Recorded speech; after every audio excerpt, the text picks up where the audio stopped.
জ্বলন্ত প্রমাণটা আপনাদের সামনে আমি তুলে ধরবো। মসজিদে নববীতে আমার নবী তো এমন এক নবী, নবী যেই জায়গায় গেছে যাওয়ার পরে নবীর প্রথম মিশন ছিল আগে মসজিদ নবীজি নির্মাণ করত। হিজরত কইরা মদিনায় ঢুকার আগে আমার নবী কুবা পল্লীতে মাত্র 1 সপ্তাহ ছিল, ওই কুবা পল্লীতে 1 সপ্তাহ থাইকা ওই জায়গায় নবী একটা মসজিদ বানায় ফেলছে। আল্লাহু আকবার। ইসলামের ইতিহাসে প্রথম মসজিদ কুবা মসজিদ। হাদিসের ভিতরে আসছে যে ব্যক্তি বাসা থেকে কুবা মসজিদে যায় 2 রাকাত সালাত আদায় করবে, আল্লাহ তার আমলনামে একটা কবুল উমরা হজের সওয়াব দান করবে। সুবহানাল্লাহ। আরো জোরে বলেন সুবহানাল্লাহ। মনটা কি চায় ওই মসজিদগুলো দেখবেন? মনটা চায়? তাহলে ইনশাআল্লাহ চোখের পানি রেডি করেন, আল্লাহরে বলবেন, আল্লাহ নিয়ে যাব। বলতে পারেন হুজুর আমি তো গরিব মানুষ, পরের জমিতে কামলা দিয়ে আমি মদিনায় কেমনে যাবো, মক্কায় কেমনে যাবো? মক্কা মদিনা যাইতে টাকা লাগে না, চোখের পানি লাগে, কপাল লাগে। কথা বলেন ঠিক কিনা? যদি চোখের পানি দিয়ে আল্লাহরে বলতে পারেন, আল্লাহ নিয়ে যাইব। কুবা মসজিদের ওই জায়গায় যায় নবী আমার প্রথমে কুবা পল্লীতে মসজিদ নির্মাণ করলেন। আমি আপনাদের সকলের জন্য দোয়া করব আল্লাহ যেন সবাইকে ওই কুবা মসজিদ দেখার নসিব করে। সকলে বলেন আমিন। এরপরে নবী আমার মসজিদে নববীতে যায় ওই জায়গায় মসজিদে নববী নির্মাণ করলেন। নবী আমার একটা মরা খেজুর গাছের সাথে হেলান দিয়া জুমার দিন খুতবা দিতেন। একজন বিধবা মহিলা সে আয়েশা নবীজিরে বলে, নবীজি আমার বাড়িতে একজন গোলাম আছে, কাঠ মিস্ত্রি, ভালো কাঠের কাজ জানে। নবী আপনি যদি পারমিশন দেন, আপনি তো একটা মরা খেজুর গাছের সাথে হেলান দিয়া শুক্রবার জুমার দিন বয়ান করেন নবীজি, তাহলে আপনার আমি একটা মিম্বার বানায় দিব। নবী বললেন ঠিক আছে। ওই মহিলাটা তার বাড়ির ওই কর্মচারী দিয়া একটা কাঠের মিম্বার বানাইছে। এই যে ইমাম সাহেবরা, খতিব সাহেবরা যে 3 থাকওয়ালা মিম্বারের ভিতরে খুতবা দেয়, এইরকম একটা মিম্বার ওই মহিলা বানায় নবীর মসজিদে নববীতে হাদিয়া দিয়া দিছে। আমার নবী নতুন মিম্বারে জুমার দিন দ্বারা খুতবা দিতেছে, সবাই আনন্দিত। কাঠের মিম্বার, নতুন মিম্বার। হঠাৎ করে বয়ান চলতেছে, বয়ান চলা অবস্থায় এই যে আমি বয়ান করতেছি, বয়ান শুনতেছেন, এখন যদি স্টেজে বৈশা কেউ কান্না করে আপনাদের নজর কিন্তু ওই দিকে চলে যাবে। তো নবীজি বয়ান করতেছে, খুতবা চলা অবস্থায় দেখি একটা বাচ্চার মতো গুনগুন গুনগুন করে কান্নার আওয়াজ আসতেছে। সবাই ডানে তাকায় বামে তাকায়, কিরে কান্না করে কে? কেউ তো মানুষ দেখে না, কিন্তু বাচ্চাদের মতো কান্না করতেছে হাউমাউ করে।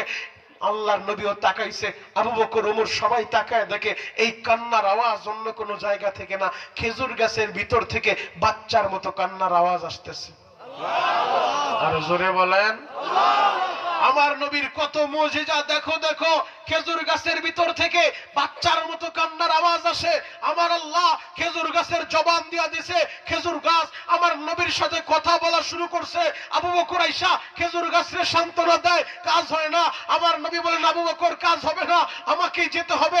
নবী খেজুর গাছের কাছে গেছে, জিজ্ঞেস করছে তোর কি হয়েছে? খেজুর গাছটা কান্দে আর বলে, নবী গো আপনি এতদিন আমার সাথে হেলান দিয়া আপনি জুমার খুতবা দিছেন গো নবী, আজকে নতুন কাঠের মিম্বার পাইছেন, আমি আপনারে বলবো না নতুন মিম্বার চাইরা আবার আমার সাথে আইসা হেলান দিয়া খুতবা দেন, তবে আপনার বিরহ বেদনা আমি সইতে পারি না গো নবী, আজ থেকে আমি তো আর আপনার স্পর্শ পাবো না, আপনার বিরহ বেদনায় আমি কান্দি। আমার নবী বলে কান্না বন্ধ কর। ওই খেজুর গাছটা বলে, নবী গো আমি কান্না বন্ধ করতে পারি একটা শর্তে। বলে কি শর্ত? ওই জান্নাতে যখন আপনি যাবেন আমিও জান্নাতে আপনার সাথে যাইতে চাই, আপনার সাথে যাইতে চাই। ও আমার জাজিরার বাইরা, একটা মরা খেজুর গাছ আমার নবীর বিরহ সইতে পারে না। আমার নবী বললেন ঠিক আছে তুই জান্নাতে যাবি। ওই খেজুর গাছটা মসজিদের নববীতে দাফন করে রাখছে। যেই হাজিরা হজে গেছে তাদেরকে জিজ্ঞেস করে দেখবেন, উস্তুনে হান্নানা ওই পিলারটা এখনো পর্যন্ত দাঁড়া আছে বাবা। ওই জায়গায় খেজুর গাছটারে দাফন করছে, পিলারের নাম লেখা দিছে উস্তুনে হান্নানা। ওই উস্তুনে হান্নানার সামনে দাঁড়াইয়া হাজিরা যখন মদিনায় যায় ওই জায়গায় দোয়া করে, রিয়াজুল জান্নার ভিতরে ঢুইকা যেটা জান্নাতের একটা অংশ গো বাবা, আমি 2 মাস আগে আমার মা বাবারে নিয়ে গিয়েছিলাম, আমি আপনাদের জন্য দোয়া করব আল্লাহ যেন সবাই রে মরার আগে একবার হলো ওই রিয়াজুল জান্নায় ঢুইকা দুনিয়ার ভিতরে জান্নাতের জায়গা, আমার নবীর বাসা থেকে মিম্বার পর্যন্ত মাঝখানের জায়গাটা রিয়াজুল জান্নাত, জান্নাতের জায়গা। ওই জায়গায় যেন আপনাদের সবাইকে একবার হলো সেজদা দেওয়ার তৌফিক দেয়। চিৎকার মেরে বলেন আমিন। যুবক ভাইরা রে, আব্দুল উজ্জা সকালবেলা একবার নবীর দরবারে যায়, আবার বিকেল বেলা একবার নবীর দরবারে যায়। হঠাৎ কইরা আব্দুল উজ্জার কানে সংবাদ আসে, আমার নবী আর মক্কায় নাই। নবী তো হিজরত কইরা মক্কা ছাইরা মদিনায় চইলা গেছে। আব্দুল উজ্জা এতদিন অপেক্ষা করতেছিল যে আব্দুল উজ্জার বাবা ছোট্টবেলা মারা গেছে, ওর মায়ের আবার বিয়ে হইছে চাচার সাথে, এখন চাচাই ওর অভিভাবক। আব্দুল উজ্জা অপেক্ষা করতেছিল আমার চাচাই যদি কালিমা পড়ে আমার আর কোনো বাধা থাকে না, আমিও বুক ফুলা বলতে পারবো আমি মুসলমান, আমি নবীর সাহাবী। আব্দুল উজ্জা অপেক্ষা করতেছে, কিন্তু এই সুযোগে তো নবী চইলা গেছে। আব্দুল উজ্জা নিজের কন্ট্রোল করতে পারে না, এবার চাচার সামনে দাঁড়াইয়া ডরবয় সব বাদ দিয়া চাচার সামনে দাঁড়াইয়া আব্দুল উজ্জা বলে, চাচা গো, ও চাচা, আমি তো নবীর দরবারে যাই, আমি কালিমা পয়রা ফেলছি। চাচা গো, আমি অপেক্ষা করতেছিলাম, আপনি যদি কালিমা পড়েন আমার আর কোনো বাধা থাকবে না। ও চাচা, অপেক্ষা করতে করতে আমার নবী তো হিজরত কইরা মদিনায় চইলা গেছে, এই মক্কায় আমি আর থাকবো না, আপনি একটু অনুমতি দেন, আমি মদিনায় যাইবো গো চাচা। আমি মদিনায় যাইয়া আমি আমার নবীরে দেখবো, আমি আমার নবীরে দেখবো। ও প্রাণের চাচা, ওই নবীরে না দেখলে আমি বাঁচতে পারবো না। চাচা গো, আপনি আমারে অনুমতি দিয়া দেন, আমি মদিনায় যাইব। চাচা বলে, ভাতিজা, অনুমতি দিতে পারি, তবে কিছু শর্ত আছে। ও চাচা, কি শর্ত? বলে, 1 নাম্বার শর্ত, তোমার যত সম্পদ আছে সব আমার নামে দিতে হবে। যদি আমার নামে দলিল করে দিতে পারো তাহলে আমি তোমার অনুমতি দিয়া দিব। আব্দুল উজ্জা বলে, চাচা গো, আমার দিলের ভিতরে ওই সম্পদের মায়া বেশি না, আমার দিলের নবীর মায়া বেশি। আল্লাহু আকবার। চাচা, আপনি আমার অনুমতি দেন, সব সম্পত্তি আপনারা দিয়ে দিলাম। সব সম্পত্তি দিছে। এবার চাচা বলে, ভাতিজা, শুধু সম্পদ দিলে হবে না, তোমার যে আমি বিয়ে করাইছি ওই বউরেও মদিনায় নিতে পারবা না, বউটারেও তালাক দিয়া মক্কায় রেখে যাইবা। চাচা জান, আমার বিবিরও দিয়ে গেলাম, আমার বিবিরও দরকার নাই, সম্পদের দরকার নাই, আমি শুধু মদিনায় যাইতে চাই, আমার নবীরে দেখতে চাই। আল্লাহু আকবার। আর জোরে বলেন। যুবক, নবীর মোহাব্বত কারে বলে, নবীর প্রতি ভালোবাসা কারে বলে, নবীর প্রতি আকর্ষণ কারে বলে? আব্দুল উজ্জা বলে, চাচা গো, বিবিরও দরকার নাই, সম্পদের দরকার নাই, আপনি শুধু পারমিশন দেন, আমি মদিনায় যাব। চাচা বলে, ভাতিজা, সব পাইলাম, কিন্তু তোমার পরনে যে জামা কাপড় আছে এগুলো তো আমার টাকা কিনা, এই জামা কাপড় নিতে পারবো না, এগুলো দিয়া যাও। এবার ভাতিজা নিজের পরনের জামাটা কইলা চাচার হাতে দিয়া বলে, চাচা নেন, আমার জামাটাও দিয়া দিলাম, আমার পায়ের জুতাটাও রাইখা দিলাম। চাচা গো, আমি বেশি কিছু চাই না, আপনি শুধু আমার অনুমতি দেন, আমি মদিনায় যাব, আমি আমার নবীরে দেখব। চাচা গো, আমার সম্পত্তি দিয়া দিলাম গো, সম্পদের প্রতি আমার মায়া নাই, আমার বিবির প্রতি আমার মায়া নাই, আমার জামা কাপড়ের প্রতি আমার মায়া নাই, আমি মদিনায় যাইতে চাই, আমি আমার নবীরে দেখতে চাই। এবার চাচা বলে, ভাতিজা, পরনের জামাটাও দিতে হবে, পরনের লুঙ্গিটাও রাইখা যাও। ভাতিজা কান্দে আর বলে, চাচা গো, সব দিয়া দিলাম, পরনের কাপড়টা যদি নিয়ে নেন, উলঙ্গ অবস্থায় আমি কেমনে নবীর সামনে দাঁড়াইব? ও চাচা, পরনের কাপড় নিয়ে না।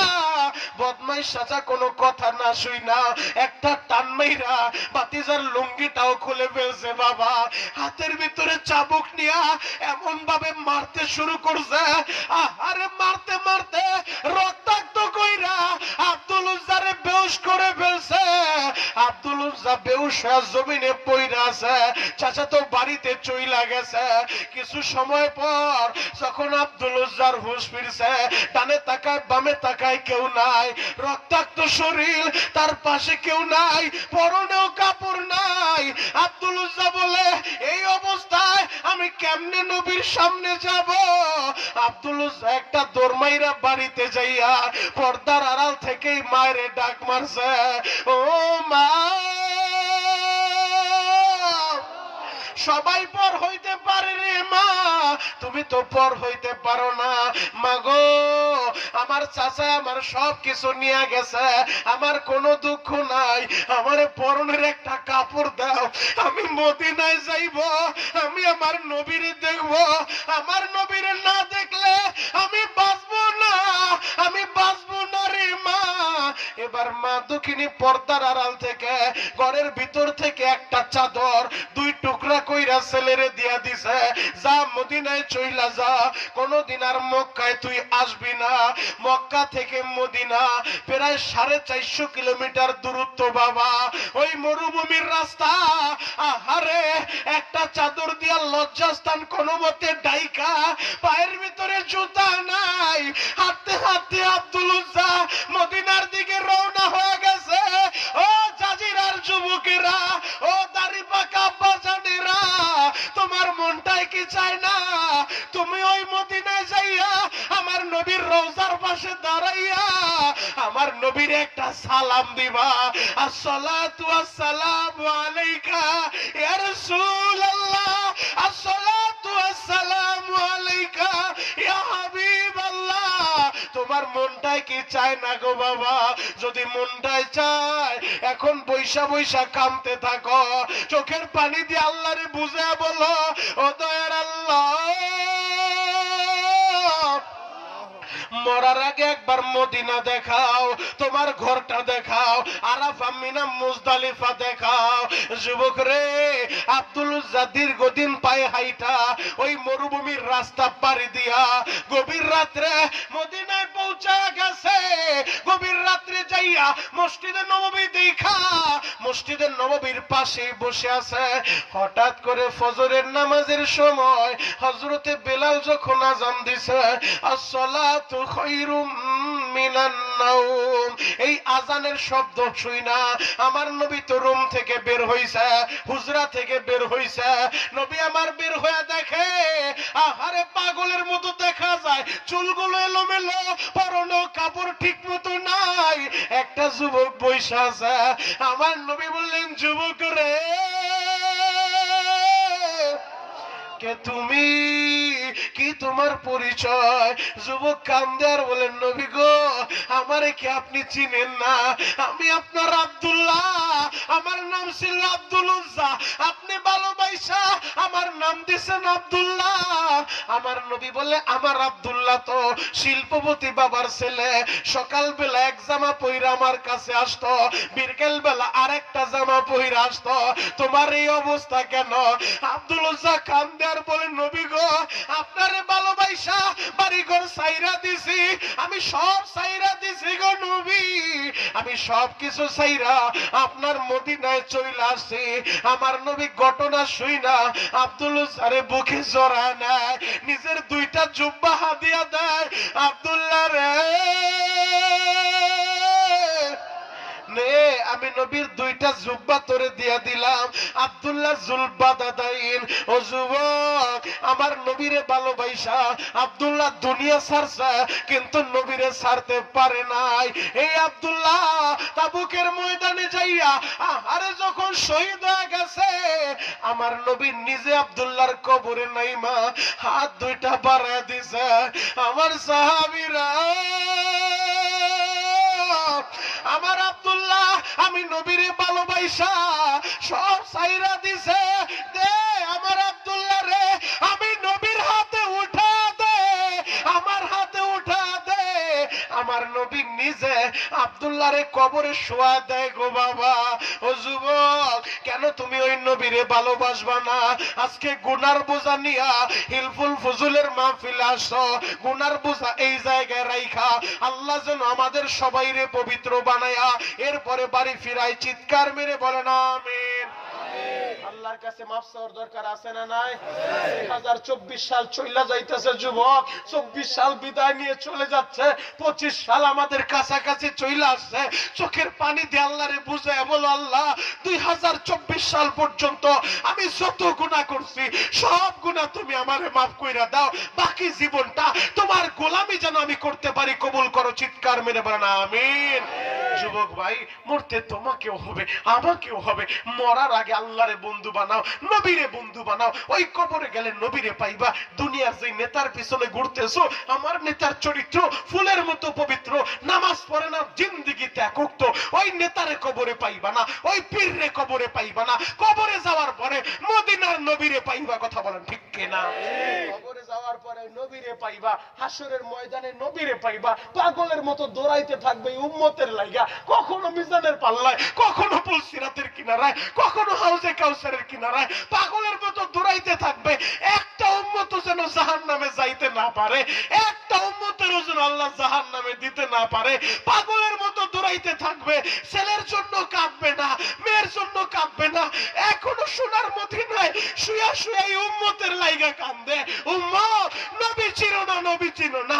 যুবক, ওই নবী চিনো না, পশ্চিমাদের জন্য পাগল হইলা, সব বাদ দিয়া মদিনাওয়ালার জন্য, বিশ্ব নবীর জন্য পাগল হইতে হবে। কথা বলেন ঠিক কিনা? আল্লাহ আমাদের বুঝার তৌফিক দান করুক। চিৎকার মেরে বলেন আমিন। আরো জোরে বলেন আমিন। তাহলে মরতে যেহেতু হবে, এই গুনাহ নিয়ে কবরে যাওয়া যাবে না। গুনাহ নিয়ে কবরে গেলে ওই কবরের ভিতরে জাহান্নামের আগুন জ্বলবে। ওই কবরে কানা ফেরেশতা আল্লাহ পাঠায় দিব, যে কানেও শুনে না, চোখেও দেখে না। এমন হামারি দিয়ে বাড়ি মারবো, এক বাড়িতে 70 হাত মাটির নিচে দাবায় ফেলবে, আবার টাইম মাইরা উঠায় আবার বাড়ি মারবে। যুবক, ওই কবরের আযাব সহ্য করা যাবে না। আর যদি গুনাহ মুক্ত হইয়া কবরে যাইতে পারো, নেক আমল নিয়ে কবরে যাও, আল্লাহর নবী বলে আফরিসুল ফারাইসা মিনাল জান্নাহ, আল্লাহ বলবে ফেরেশতারা আমার বান্দার কবরে জান্নাতের গালিচা বিছায়া দেয়। আল্লাহু আকবার, আল্লাহু আকবার। আরো জোরে বলেন। তাহলে সমস্ত গুনার জন্য মাপ চাইবো কার কাছে? আল্লাহ। আরো জোরে বলতে হবে। আল্লাহর গলা ফাটা একটা ডাক দেন না, ইয়া আল্লাহ। আরো জোরে ডাক দেন, ইয়া আল্লাহ। যুবক ভাইরা রে,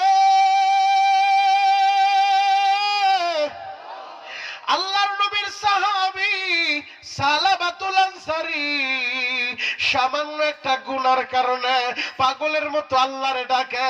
সালাবা যদি আল্লাহর কাছে মাপ পাইতে পারে, তুমি কেন আল্লাহর কাছে মাপ পাইবা না?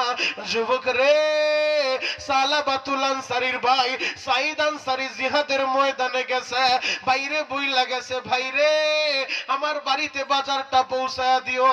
ভাই তো জিহাদের ময়দানে গেছে, এখন বাজার নিয়ে পর্দার আড়াল থেকে বাবির কাছে পৌঁছায় দেয়। হঠাৎ করে শয়তান ধোকা দেয়, সালাবা রে পর্দার আড়াল থেকে বাবিরে বাজার সদায় যা লাগে দাও। পর্দাটা সরায় কি দেখলি না? পর্দা সরাইছে, বাবির সৌন্দর্য দেখা শয়তান তো তারে ধোকা মারছে। এখন সে হাতটা বাড়াইতে চায়, হঠাৎ করে বাবি বলে, সালাবা রে ইত্তাকুল্লাহ, আল্লাহরে ভয় করো, তোমার ভাইয়ের আমানতের খেয়ানত কইরো না। এই কথাটা বলার সাথে সাথে সালাবা একটা চিৎকার মাইরা ঘর থেকে বের হয়ে গেছে। হায় হায়, শয়তানের ধোঁকা, আমি তো গুনাহ করতে গিয়েছিলাম, আমি তো চোখের গুনাহ করে ফেলছি। হায় হায়, আমি তো গুনাহ করে ফেলছি, আমার কি উপায় হবে? একটা দৌড় মাইরা বাড়িঘর সাইরা জঙ্গলে চইলা গেছে। ভাই যখন জিহাদের ময়দান থেকে আসছে, আইসা সংবাদ শুই না, এবার ভাই বাইরে খোঁজার লেগা বের হয়ে গেছে। যায় দেখে ভাই আমার জঙ্গলের ভিতরে পাগলের মতো কাঁদে। সাইদ আনসারী বলে, বাইরে বাড়িতে চল।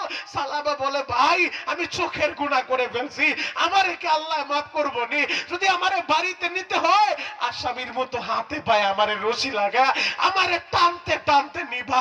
আসামি যেমনি ভাবে টানতে টানতে নেয়, বাড়িতে যাওয়ার আগে আমারে নবীর দরবারে নিয়ে যাইবা, নবীর সাহাবীদের কাছে নিয়ে যাইবা। যদি আল্লাহ আমারে মাফ করে আমি বাড়িতে যাব, আল্লাহ যদি মাফ না করে আমি বাড়িতে যাব না। আল্লাহু আকবার। সালাবার মেয়েও গেছে চাচার সাথে। এবার বাবারে যখন হাতে পায়ে রশি লাগায়া মেয়েও টানে, তার চাচাও টানে, দুইজন টাইনা নিয়ে যায়। এবার সালাবা বলে ভাই গো আগে একটু চলো নবীর সাহাবীর কাছে যাই, হযরত আলীর কাছে যায় দেখি আলী কি বলে। যদি আলী বলে মাফ করার ব্যবস্থা আছে তারপর নবীর কাছে যাইবো, কারণ আমার ভয় লাগতেছে সরাসরি নবীর কাছে আমি কেমনে যাব। চলো হযরত আলীর কাছে যাই। হযরত আলীর কাছে যাওয়ার পর হযরত আলী ঘটনা শুইনা বলে সালাবা তুমি বহুত বড় পাপ করে ফেলছো, আমার আল্লাহ তোমারে মাফ করবে না, করবে না। এই কথাটা শোনার সাথে সাথে হযরত সালাবা বলে বাইরে আলী জানা দিছে আল্লাহ আমারে মাফ করব না, তাহলে আমি নবীর কাছে কেমনে যাব? ভাই বলে চলো আমরা ওমরের দরবারে যায় দেখি মাফ পাওয়ার ব্যবস্থা থাকতেই পারে। এবার হযরত ওমরের কাছে চইলা গেছে। হযরত ওমর তো গরম মানুষ, রাগী মানুষ। ওমর এই গুনার কথা শুইনা ওমর দমক দিয়া বলে তাড়াতাড়ি আমার বাড়ি থেকে বের হও, আমার আল্লাহ মাফ করবে না। এই কথাটা শুইনা সালাবা বলে বাইরে আলীও বলল আল্লাহ মাফ করবে না। হযরত ওমর আমারে তাড়ায় দিল। চলো হযরতে আবু বকরের কাছে যাই। আবু বকর তো নরম দিলের মানুষ, আবু বকর একটা ব্যবস্থা করে দিতে পারে। হযরতে আবু বকরের দরবারে যখন চইলা যায়, জাজিরার বাইরে রে হযরতে আবু বকর ঘটনা শুইনা হযরতে আবু বকর বলে সালাবা তুমি যে অপরাধ করছো মনে হয় আল্লাহ তোমারে মাফ করব না, যাও আমার দরবার থেকেও চইলা যাও। হযরতে আলী তাড়ায় দিল, হযরতে ওমর তাড়ায় দিল, হযরতে আবু বকর তাড়ায় দিল। এবার সালাবা বলে ভাই গো আলী তাড়াইতে পারে, হযরত ওমর তাড়াইতে পারে, হযরতে আবু বকর তাড়াইতে পারে, আমার নবী দয়ার নবী উম্মতের দরদি নবী, নবী তাড়াইতে পারবো না। চলো আমরা নবীর দরবারে যাই। এবার টানতে টানতে নবীর কাছে নিয়ে গেছে। আমার নবী ঘটনা শুইনা বলে সালাবা তুমি যেই পাপ করে ফেলছো মনে হয় আল্লাহ তোমারে মাফ করবো না রে সালাবা। এই কথাটা শুইনা সালাবার মেয়ে এত সময় বাবারে টানছে, মেয়েটাও রশি ছাইরা দিছে। বলে বাবা গো নবীর সাহাবীরা তোমারে তাড়া দিছে, নবীও তাড়া দিছে, আমিও তোমারে বললাম তোমার মতো পাপীর আমি বাবা বলবো না, যাও তুমি আমার চোখের সামনে থেকে চইলা যাও।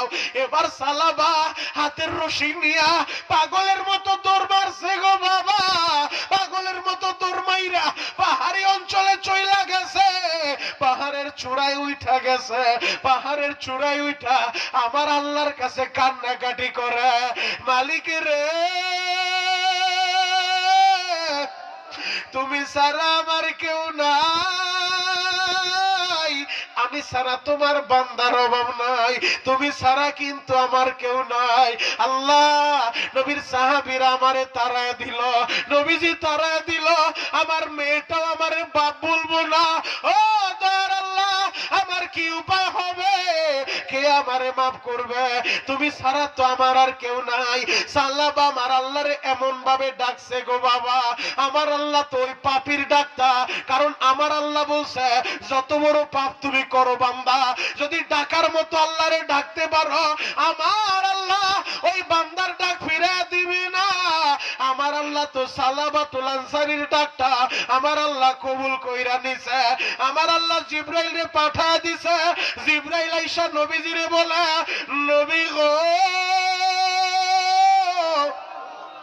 মানুষ বানাইছে কে? আমার নবী বলে মানুষ তো বানাইছে আল্লাহ। জিবরাইল বলে নবীজি যদি মানুষ অপরাধ করে তারে মাফ করবো কে? বলে মাফ তো করবো আল্লাহ। নবীজি আপনার যে সালাবা আপনি তাড়ায় দিচ্ছেন আপনার দরবার থেকে, ওই সালাবের তো আমার আল্লাহ মাফ কইরা দিছে, আমার আল্লাহ মাফ কইরা দিছে, আমার আল্লাহ মাফ কইরা দিছে। আল্লাহু আকবার। আমার নবী বলে সাহাবীরা আমার সালাবারে তাড়াতাড়ি খুঁজা বের করো, সালাবা কোথায়? সালাবারে আমার আল্লাহ মাফ কইরা দিছে, আমার আল্লাহ জিবরাইলে পাঠায় দিছে, সালাবার দোয়া আল্লাহ কবুল কইরা নিছে। এবার সাহাবী হযরত আলী বলে নবীজি আমি যাই, হযরত ওমর বলে আমি যাই, আবু বকর বলে আমি যাই, নবীর বয়োবৃদ্ধ সাহাবী সালমান ফারসি বলে নবীজি আমি মুরব্বী মানুষ, আমিও যাই, আমি বুঝায় নিয়ে আসবো। চারজন বের হয়ে গেছে রাতের অন্ধকারে খুঁজতে খুঁজতে, সালাবারে কোথাও খুঁজা পায় না গো বাবা। পাহাড়ি এলাকায় যে এলাকার মানুষের জিজ্ঞেস করে এমন আকৃতির একজন মানুষ সালাবা, তারে তোমরা চিনো? তারা বলে এইরকম মানুষ তো আমরা চিনি না, তবে জাহান্নাম থেকে একজন আসামি মনে হয় পালায় আইছে।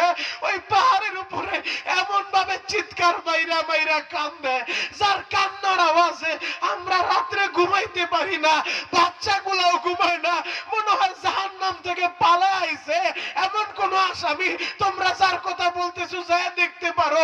ওমর বলে ভাই আবু বকর আমার বুঝতে আর বাকি নাই, ওইটাই মনে হয় সালাবা। এবার তারা পাহাড়ের উপরে উঠা গেছে বাবা। ও আমার জাজিরা শরীয়তপুরের বাইরে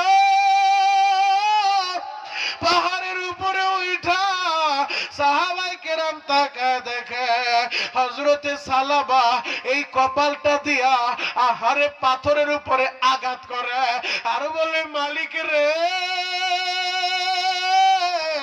তুমি আমারে যদি মাফ না করো আমি কার কাছে যাব? তুমি ছাড়া আমার আর কেউ নাই। ও দয়ার আল্লাহ, আমি বড় পাপী, আমি বড় অপরাধী, দাও না আমারে মাফ কইরা। এই কান্নার আওয়াজ দেখা হযরতে সালমান ফারসি, হযরতে ওমর তারা যা সালাবারে বলে সালাবা তুমি তাড়াতাড়ি মদিনায় চলো, আমার নবী জানা দিছে আমার আল্লাহ তোমার ডাক কবুল করে নিছে, তোমারে মাফ কইরা দিছে। এবার সালাবারে নিয়ে রওনা হয়ে গেছে। আস্তে আস্তে মসজিদের নববীতে ফজরের নামাজ চলতেছে। নামাজ চলা অবস্থায় আমার নবী তেলাওয়াত করতেছিল আলহাকুমুত তাকাসুর হাত্তা যুরতুমুল মাকাবির। হঠাৎ কইরা নামাজ চলা অবস্থায় একটা বিকট আওয়াজ হইল, সালাম ফিরে তাকায় দেখে ওই সালাবা আর দুনিয়ায় বাইচা নাই, দুনিয়ায় বাইচা নাই। যুবক ভাইরা রে, ওই কবরে তোমারও যাইতে হবে, আমারও যাইতে হবে। কি নিয়ে কবরে রওনা দিলা রে বাবা? ও যুবক, তোমাদের পায়ে হাত রাইখা বলে যায় এই দুনিয়ায় থাইকা আল্লাহর কাছে মাপ চাও, গুনাহের কথা স্মরণ কইরা চোখের পানিটা ছাইরা দিয়া আমার আল্লাহরে বলো, আল্লাহ নিজের হাতে মানুষ বানাইয়া কেমনে জাহান্নামে ফালায় দিবা, আল্লাহ দাও না আমাদেরকে মাফ কইরা। সবাই হাত দুইটা উঠায়া আমার আল্লাহরে একটা ডাক দাও না, আল্লাহ। আসামির মতো হাত উঠাও, আসামির মতো এবার গলা ফাটা ডাক দাও না, আল্লাহ। আরো জোরে ডাক দাও, ডাক দাও, ডাক দাও, ডাক দাও, গলা ফাটা ডাক দাও, আল্লাহ। নিজের হাতে বান্দা তুমি মাওলা বানায়া কেমনে দিবা জাহান্নামে ফালাইয়া, সকলের দরজা হইতে মাওলা ফিরিয়া তোমার দরজায় রইলাম আমরা পড়িয়া। কি যে উপায় হবে আমার মরণে, কি যে উপায় হবে আমার কবরে, ডাক দাও না ইয়া আল্লাহ। ও দয়ার আল্লাহ, কুদরতের নজর দিয়া তুমি তাকা দেখো এই গোপালপুর হিলপুল ফুজুলের যুব সংগঠনের উদ্যোগে আল্লাহ তাফসীর মাহফিলে বৈশা এই গভীর রাতে তোমার পাগলেরা তোমারে আল্লাহ বলে ডাক দিছে রে মালিক। তুমি ফিরা দিলে এরা কার কাছে যাবে, কারে আল্লাহ বইলা ডাক দিবে? আল্লাহ ফিরা দিও না, তারা দিও না, তোমার রহমতের কুলে আমাদের সবাই রে টাইনা লও। চিৎকার মেরে বলেন আমিন। বলে যুবক ভাই কবরে যাওয়ার আগে তিনজনের সাথে সম্পর্ক করো। 1 নাম্বার আল্লাহর সাথে, 2 নাম্বার নবীর সাথে, 3 নাম্বার মা বাবার সাথে। কথা বলেন ঠিক কি না?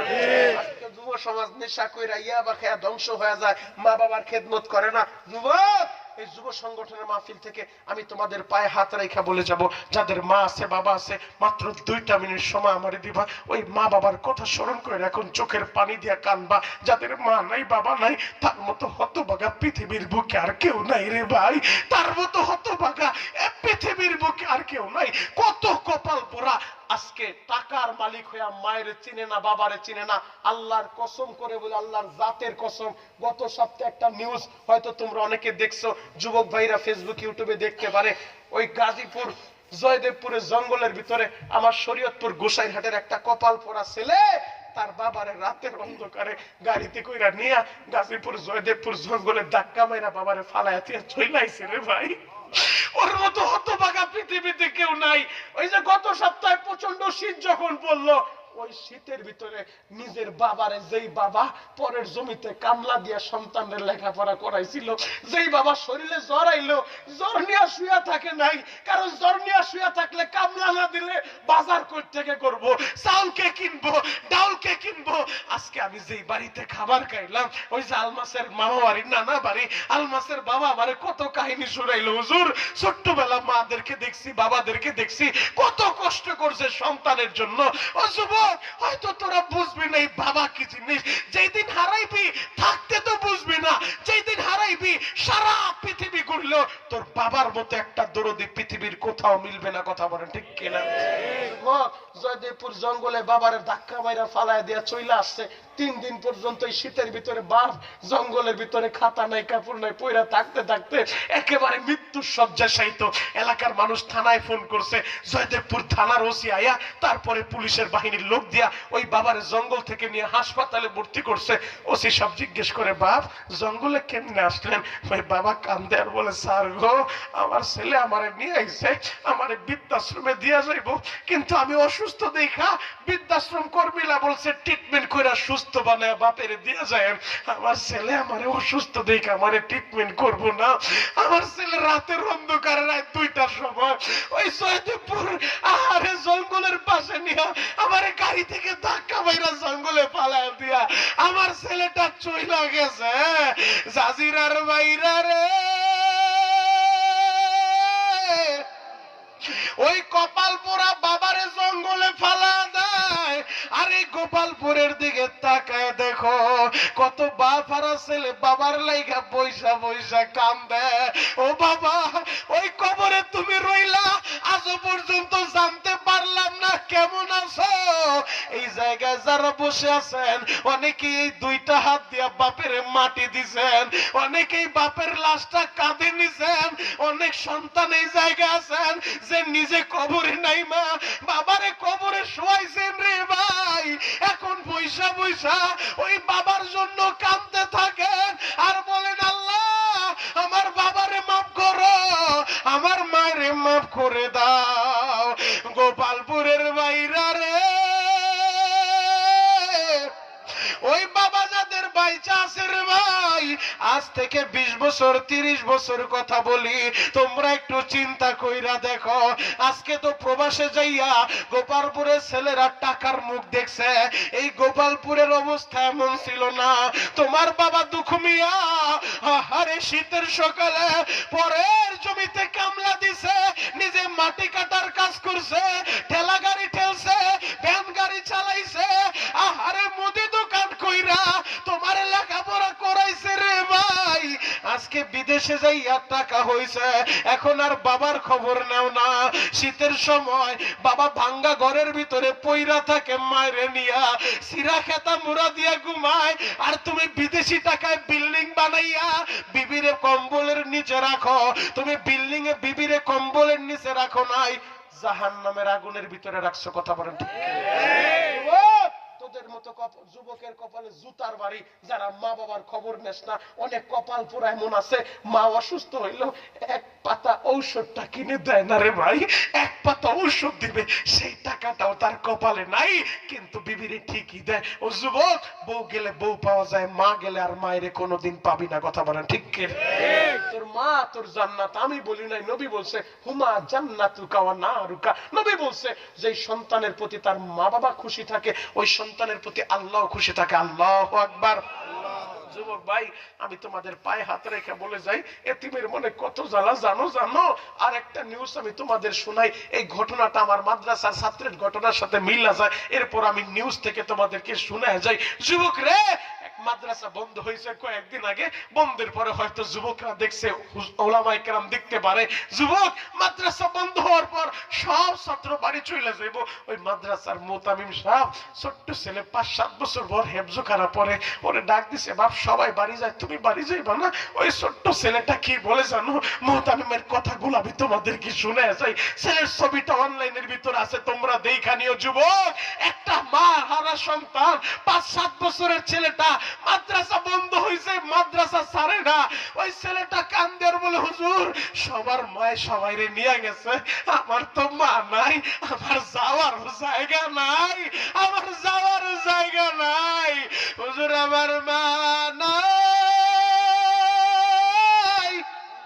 আমার যাওয়ারও তো জায়গা নাই, আমি কার কাছে যাব?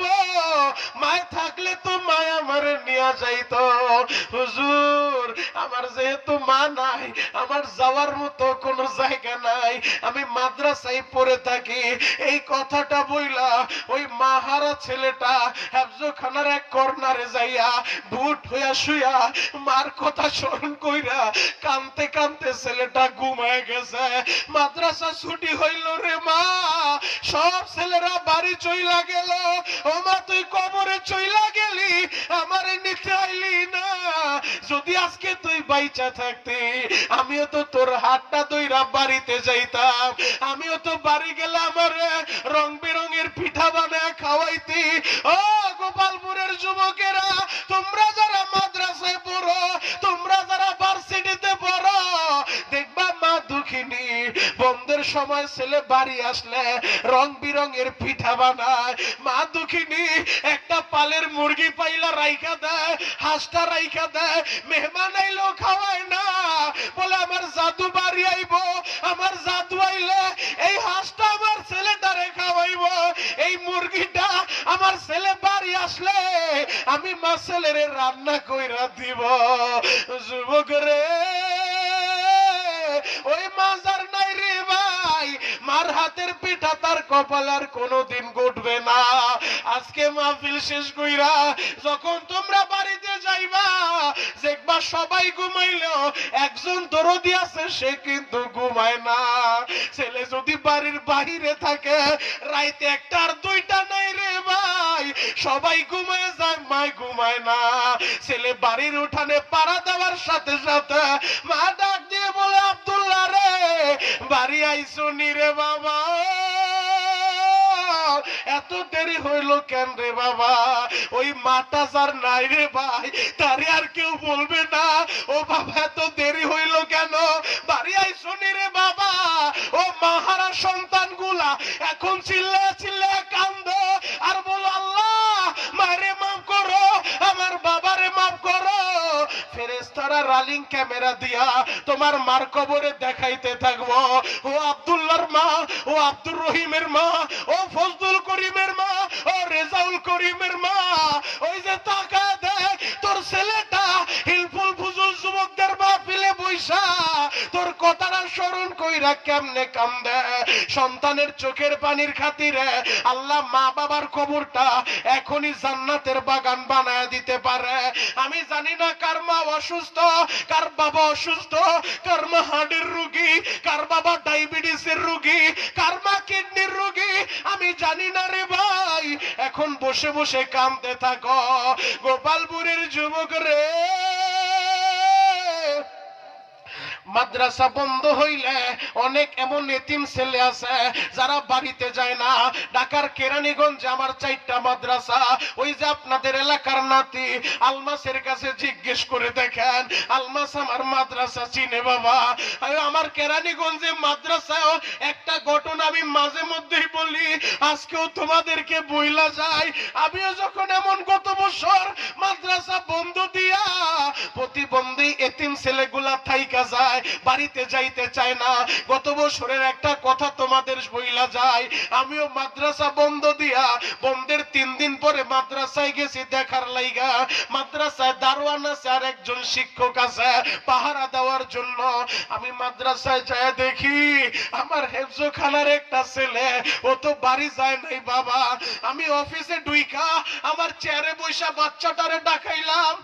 আমি বললাম বাবা তোর বাড়ি কই? বলে হুজুর বাড়ি বরিশাল মেহেন্দিগঞ্জে। তুই বাড়ি যাস নাই? বন্ধ হয়েছে 3 দিন হইল। এই কথাটা যখন বলছি হাজী সাহেব, দেখি ছেলের চেহারাটা মলিন হয়ে গেছে। সুন্দর মানুষ, চেহারা অন্ধকার, চোখের পানি টল টল করে, কি যেন বলবে সাহস পায় না। আমি বললাম বাবা ভয় নাই, তুই বল বাড়ি যাস নাই কেন? ওই ছেলেটা কি বলে হুজুর জানেন? ওই ছেলেটা বলে হুজুর আপনি কি জানেন না আমার মা নাই? আমি বললাম তোর মা নাই, তোর বাবা না আছে? আমারে বলে হুজুর আমার বাবা তো ঠিকই আছে, আমার মা যখন মইরা গেছে আমার বাপ আর একটা বিয়ে করছে। বিশ্বাস করেন হুজুর, ওই সৎ মা আমার মার মতো আদর করে না, আমার মার মতো আমার সৎ মা আমারে ভালোবাসে না। হুজুর বন্দর ভিতরে মাদ্রাসায় থাকলে আপনার টাকা নষ্ট হইব, আমারে খাওন দিতে হইব। হুজুর আমারে খাওয়ানো দিন না, ওই যে সিঁড়ির নিচে একটু জায়গা আছে আমার একটু থাকতে দেন, আমি সিঁড়ির নিচে না খাই ঘুমায় থাকবো, এরপর আমি সৎমার কাছে যাব না। হুজুর আমার মা নাই গো। ও গোপালপুরের যুবকেরা, তোমরা যারা মা হারাইছো রে ভাই, তোমরা বুঝবে এতিমের মনে কত জ্বালা। আমার নবী জানে এতিমের মনে কত জ্বালা, এজন্য নবী এতিমের পক্ষে ওয়াজ করে।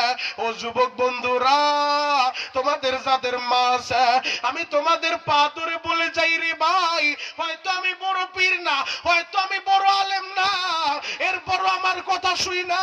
এই যে দেখো আলেম ওলামা কান্দে, মুরব্বীরা কেমনে কান্দে, নাবালেক বাচ্চাগুলা কান্দে, এই মুরব্বী দাড়ি পাকাদের চোখের পানি আমার আল্লাহ ফিরে দিব না। ও যুবক, আমি বড় পীর না, এরপরও আমার কথায় প্রতিদিন আলেমরা যুবকরা কান্দে। কেন কান্দে জানো নি? গত 2 মাস আগেও আমি কাবার দরজার সামনে দাঁড়াইয়া আমার মায়েরে বললাম মা গো সন্তানের লাইগা দোয়া করো। আমার মা বলে বাবা রে, এমন কোন রাত যায় না যে রাতে তাহাজ্জুদের নামাজে বইসা তোর জন্য চোখের পানি না জোরাই। ও গোপালপুরের যুবক, তোর মার দোয়া তোর সাথে থাকলে এ পৃথিবীর কোথাও ঠেকবি না রে ভাই। এজন্য তোদের যাদের মা আছে, তোদের পা 2টা আগায় দিলে আমি তোদের পা ধরে বলে যাব, কোনদিন ওই মায়ের কষ্ট দিস না, মার দোয়া নিয়ে চলবো ইনশাআল্লাহ। ইনশাআল্লাহ। যার যার মা মারা গেছে একটু দেখি তো কার কার মা বাইচা নাই, তারা একটু হাত উঠান। যারা মা হারাইছেন তারা একটু হাত উঠান। যারা বাপ হারাইছেন তারা আরেকটা হাত উঠান। যার মাও নাই বাপ নাই 2 হাত, যার মা নাই 1টা হাত। তোদের যাদের মা আছে, তোদের যাদের বাপ আছে, তোর একটু ডাইনে বামে তাকায় দেখ রে ভাই। এই যে দেখ মারা ছেলেরা কেমনে কান্দে, এই যে দেখ আমার ভাইয়ের মাও নাই বাবাও নাই, এই যে দেখ মুরব্বী মাঝখানে বৈশাখ কেমনে কান্দাছে শুরু থেকে, মাও নাই বাবাও নাই, মুরব্বী মানুষ 2টা হাত উঠে আছে। মা হারা ছেলে বাপ হারা ছেলে, মালিক রে এই মা হারা সন্তানদের, বাপ হারা সন্তানদের, মা বাবার কবর তুমি জান্নাতের বাগান বানা দাও। ও গোপালপুরের যুবক, তোমাদের যাদের মা আছে বাবা আছে, আজ থেকে বাড়িতে যাইয়া মার হাত ধইরা ক্ষমা চায় নিবা, বাবার হাত ধইরা ক্ষমা চায় নিবা। পারবা তো ইনশাআল্লাহ? সবাই পারবা তো বা ইনশাআল্লাহ? মার হাত ধইরা বলবা মা তুমি আমারে মাফ না করলে আমার নামাজ রোজায় কাজ হইব না, ও মা আমার হজ যাকাতেও কাজ হইব না, মা গো দাও না আমারে মাফ কইরা। বাবার হাত ধইরা বলো বাবা তুমি আমারে মাফ করে দাও, কত কষ্ট তোমারে দিছি। মা বাবার দোয়া থাকলে পৃথিবীর কোথাও তুমি ঠেকবা না, কথা বলেন ঠিক কি না? আর মার বরদোয়া থাকলে আমি শরীয়ত তুরি কেন, কাবা শরীফের ইমাম রাইনা দোয়া করাইবা তাও কাজ হইব না, কোন পীরের দোয়ায় কাজ হইব না, মার বরদোয়ার সামনে কোন পীর মৌলানা মুফতির দোয়ায় কাজ হবে না। কথা বলেন ঠিক কিনা? এজন্য মার দোয়া নিয়ে তোমরা চলবা। যাদের মা বাবা অসুস্থ, মা বাবার জন্য দোয়া করবা। আল্লাহ আমাদের সকলের মা বাবারে যারা বাইচা আছে সুস্থতার নিয়ামত দেন, আর যারা কবরে চলে গেছে তাদের মাফ করে দেন। চিৎকার মেরে বলেন আমিন। হিলফুল ফুজুল যুব সংগঠনের জন্য আমি দোয়া করি। বাপ উঠেন না, কালেকশন করবেন ইনশাআল্লাহ, বসেন, কোনো কালেকশন নাই। এই যুবক ভাইরা অনেক কষ্ট করে মাহফিল দিছে, ওরা বলছে আমরা কালেকশন চাই না, আমরা হুজুর দোয়া চাই। এলাকার প্রতিটা যুবকদের জন্য দোয়া করেন, মুরব্বীদের জন্য দোয়া করেন, কবরবাসীর জন্য দোয়া করেন। আলমাস ছেলেটা আমার এই জায়গায় আনার পিছনে যারা অবদান, গত বছর আমার নিয়ে আসছিল, আমার কোনো কথায় কি আপনারা কষ্ট পাইছেন? আরো জোরে বলেন বাপ, কষ্ট পাইছেন? তবে আমার দিল সাক্ষী আজকের দোয়া ফেরত যাবে না, যাবে না, ডাইরেক্ট কবুল হবে ইনশাআল্লাহ। এক নাম্বার আমি মুসাফির, দুই নাম্বার আমার মুরব্বীদের চোখের পানি, আলেমদের চোখের পানি, নাবালেগ বাচ্চাগুলার চোখের পানি, এদের চোখের পানি বৃথা যেতে পারে না, পারে না। দাড়ি ফাঁকারা হাত উঠাইলে, চোখের পানি ছেড়ে দিলে এদের দোয়া আল্লাহ খালি হাতে ফিরায় না। আল্লাহ আজকের এই মাহফিল আমাদের সকলের নাজাতের ওসিলা বানায় দেন। চিৎকার মেরে বলেন আমিন। তাহলে দোয়ার আগ মুহূর্তে একটা ওয়াদা আমরা কইরা বাড়িতে যাব, জীবনে যতদিন বাঁচবো 5 ওয়াক্ত নামাজ আমাদের সঙ্গী বানাবো ইনশাআল্লাহ। কারা কারা 5 ওয়াক্ত নামাজ পড়তে পারবেন দুইটা হাত একটু দেখায় দেন। আল্লাহ আমাদের সকলকে 5 ওয়াক্ত নামাজ জামাতের সাথে আদায় করার তৌফিক দান করবেন। চিৎকার মেরে বলেন আমিন। হাতটা নামান। এই এলাকার যে ছেলেগুলা প্রবাসে থাকে ওদের জন্য দোয়া করার দরকার আছে না নাই? আছে। ওরা অনেক সহযোগিতা করছে মাহফিলের জন্য। আর হিলফুল ফুজুল যুব সংগঠনকে আমি বলবো, তোমরা যুবক ভাইরা সম্মিলিতভাবে এমন ভাবে সমাজের ভিতরে চলাফেরা করবে যেন তোমাদের আদব আখলাক দেখা, তোমাদের অবস্থা দেখা অন্যান্য যুবকরা যেন তোমাদের সাথে সঙ্গবদ্ধ হয়, যে আমরাও ইনশাআল্লাহ এই সংগঠনের একজন সদস্য হইতে চাই। মানবতার কল্যাণে যে কোনো কাজ তোমরা করবা, এবং সমাজের ভিতরে অবৈধ কোনো কাজ যদি হইতে যায়, তোমরা সব যুবক এক হয়ে ওই কাজকে প্রতিহত করতে হবে ইনশাআল্লাহ। ইনশাআল্লাহ আল্লাহ সমাজ ব্যবস্থাকে ভালো করুক, প্রবাসী ভাইদেরকে ভালো রাখুক, সুস্থ রাখুক। আমি সব দোয়ার ভিতরে প্রবাসীদের জন্য স্পেশাল দোয়া করি, কারণ প্রবাসীদের মনে কত জ্বালা একমাত্র প্রবাসীরাই জানে। আপনারা তো মনে করেন না টাকার মেশিন, টাকা চাইলে টাকা পাওয়া যায়, কিন্তু এই প্রবাসীরা খায়া না খায়া বাবা বহুত কষ্ট কইরা মাথার ঘাম পায়ে জড়ায় বাড়িতে টাকা ফাটায়। এই টাকা দিয়া বাইরা ফুটানি দেখায়, মোটরসাইকেল নিয়া ছেলে ফুটানি দেখায় বাবার টাকা দিয়া, আর ওই বাবা প্রবাস জীবনে খায়া না খায়া কামলা খাটতে থাকে। এই জন্য প্রবাসীদের জন্য দিল থেকে দোয়া করবা, এদেরকে টাকার জন্য প্রেসার দিও না। এরা আমার দেশের একটা রত্ন, এরা আমার দেশের রেমিডেন্স যোদ্ধা। আমি তো মক্কা মদিনা আল্লাহ আমারে বহুতবার নিছে, কাবার মালিকের বলছি, কাবার মালিক জীবনে যত বছর বাঁচবো প্রতিটা রমজান তোমার ঘরে কাটাইবো। এখন শুধু রমজান না, রমজানের বাইরেও আল্লাহ নেয়। 2 মাস আগে আসছি, আবার এই রমজানে মার্চ মাসে 5-7 রমজান ইনশাআল্লাহ চইলা যাব। আমি আপনাদের জন্য দোয়া করব। আমি মক্কা মদিনা গেলে প্রবাসীদের হালত তো আমি দেখি, বহুত প্রবাসী কান্দে আর বলে হুজুর প্রবাস জীবনটা যে কত কঠিন। এই প্রবাস জীবন আইসা বহুত প্রবাসী বলে হুজুর বাবারে কবরটাও দিতে পারি নাই, মারে কবরটাও দিতে পারি নাই। ঈদ যায়, কোরবানি যায়, ঈদের দিন তোমরা আনন্দ করো, ফুটানি দেখাও প্রবাসীর টাকায়, আর ওই প্রবাসী ছেলেটা ঈদের দিনও ডিউটি করতে থাকে। কথা বলেন ঠিক কিনা? বহুত প্রবাসী এমন আছে হেরেমের ভিতরে পয়রা থাকে, এক পোশাক দিয়া মাসের পর মাস পার কইরা দেয়, বলে হুজুর কফিলের টাকা নিছে, আকামাও কইরা দেয় না, বৈধভাবে কাজও করতে পারি না, কাজও নাই হুজুর, বাড়িতে ঋণের বোঝা মাথায় নিয়ে ঘুরি, কত পেরেশানি। বহুত প্রবাসী এই পেরেশানিতে স্টক করে মারা যায়। কথা বলেন ঠিক কিনা? এজন্য প্রবাসীদেরকে কখনো প্রেসার দিবেন না। আর আমার মা বোনরা বয়ান শুনছেন, মা বোনদেরকে বলবো স্বামী প্রবাসে থাকে, কখনো তার টাকার জন্য প্রেসার দিয়েন না। বোন কখনো তারে প্রেসার দিয়েন না। সারাদিন পর বাড়িতে একটু টেলিফোন করলে একটু সালাম দিয়ে ভালোভাবে কথা বললেন, তাহলে মানসিক শান্তিটা সে পাবে, সে প্রবাস জীবনে ভালোভাবে থাকতে পারবে। কথা বলেন ঠিক কিনা? কিছু মহিলা আছে এমন প্রেসার দেয়, ওই প্রেসারে বেটার জীবন শেষ হয়ে যায়। কথা বলেন ঠিক কিনা? আল্লাহ হেদায়েত দান করুক, সকলে বলেন আমিন। আর জোরে বলেন আমিন। আমার কথা কষ্ট পাইছেন? কষ্ট পাইলে পান গার দাওয়াত দিবেন, নেই তো আপনাদের ওই দাওয়াতের চিন্তা আমি করি না। তবে ইনশাআল্লাহ আপনাদের দেশের ছেলে হিসেবে পায়ে হাত রেখে বলে যাই, ভাই যুবকদেরকে আমি স্পেশাল বলবো, যুবক নেশা কইরো না, নেশার ধারে কাছেও যাও না, মাদক সেবন কইরো না। আজকে নেশা কইরা আমার যুবকগুলা ধ্বংস হয়ে যাচ্ছে।